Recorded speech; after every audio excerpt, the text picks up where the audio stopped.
Membrane cleaning function. Particles, germs, and bacteria are filtered out of the water. To clean the membrane, the retained particles, germs, and bacteria are flushed out. To do this, close the outlet valve and open the flush valve located beneath the filter housing. Our high-performance hollow fiber membranes provide microbiologically safe water, even when demand is high.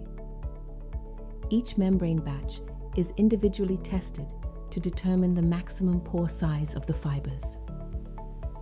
A cross-sectional view of the hollow fiber membrane clearly shows that particles, germs, and bacteria lie loosely on the membrane surface.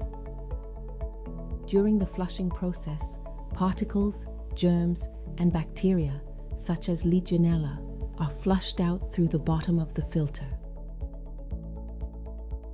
The filter is now clean and ready for use again.